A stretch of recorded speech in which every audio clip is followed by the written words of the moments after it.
MinistryMonkey.com. It's, what is it again? It's a jungle out there. We gotta redo this one. Trust the monkey. Hey everyone, welcome to the Life of Student Ministry video post here, and I'm hanging out with a guy named John, and we're at the National Youth Ministry Conference in Ohio this weekend, and John has some things he wants to share with you, kind of about being, why don't you share with us exactly what you have here. Okay. In our ministry, we minister to a lot of kids who are not churched, and one of the issues that's created is just with adults coming on to our ministry. They just have a hard time relating to non-Christian kids, and a lot of times they want to see what their faults are, and kind of start there. And I've spent a lot of time thinking about John 13. This is where Jesus washes his disciples' feet, and he gets on his knees in front of them, and he starts washing their feet. Now we all know the story, and what he says is. A person who has a bath needs only to wash his feet, his whole body's clean. And you are clean, though not every one of you. And then he asked them if they understood what it was that he had done. And he said, "You call me teacher and Lord, and rightly so. Now that I, Lord and teacher, have washed your feet, now you should also wash another's. I've set you an example that you should do as I've done for you." And what he's really telling his disciples is that they need to serve. He served them, and they need to go out and serve. So one of the things I do with my new adult leaders is tell them that they are there to serve. They're not there to fix. They're not there to fix the fact that they wear a hat when they shouldn't. Yeah. or maybe use language. Those things will come with the conviction of the Holy Spirit.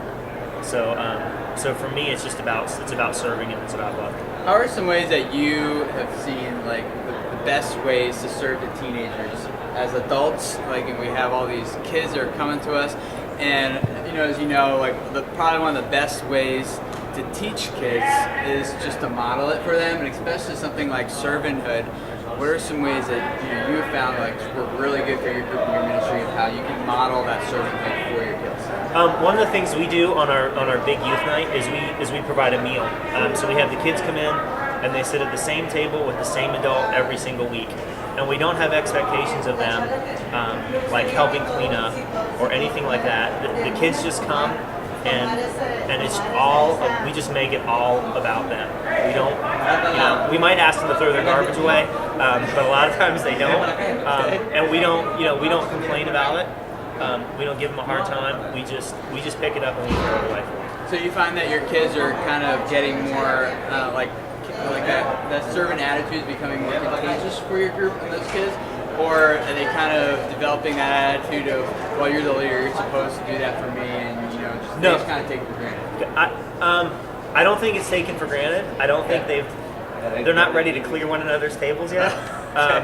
But it's not to the point where they've taken it for granted. So how can we help modeling this stuff for kids? How can we help them not just have that attitude of, well, I'm just going to take it for granted because that's what my youth leader is supposed to do for me, but because this is following the example of Christ. How do we help them make that mind shift from being you're supposed to serve me because you owe it to me, as opposed to no, let me start serving you?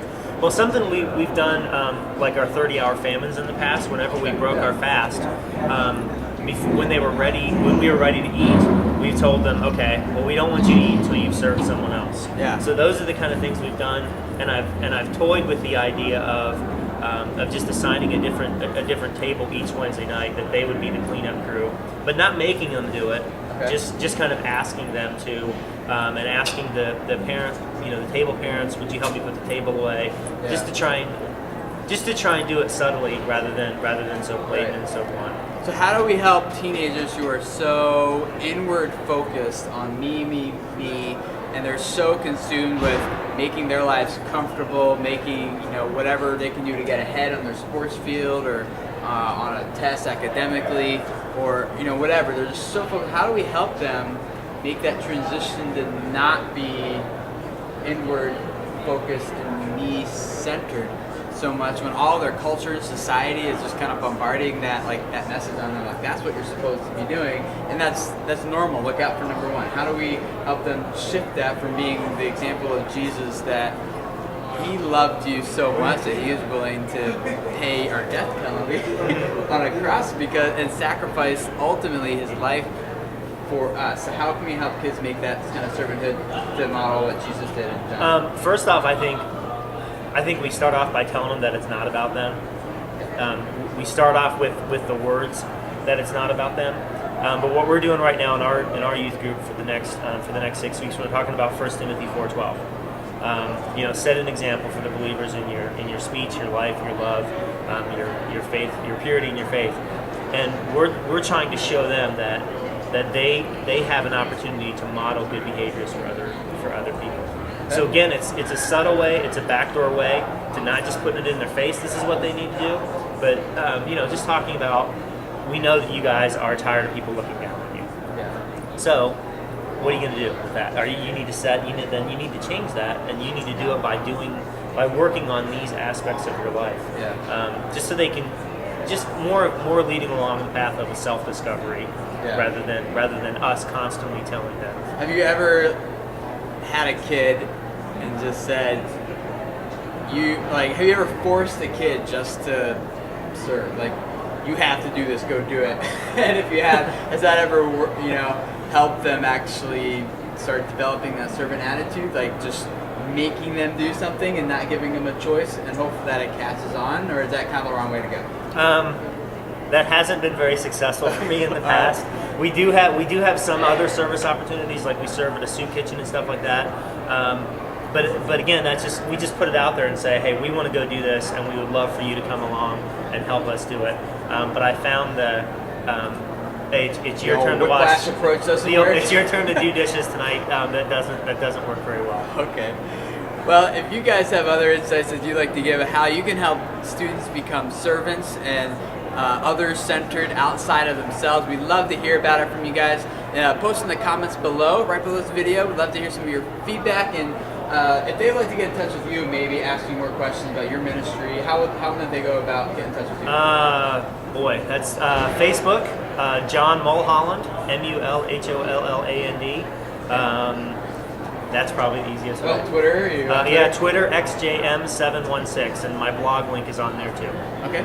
Zanga? Zanga, cool. XJM716 as well. So if you guys want to contact John, you can, and get in touch with me.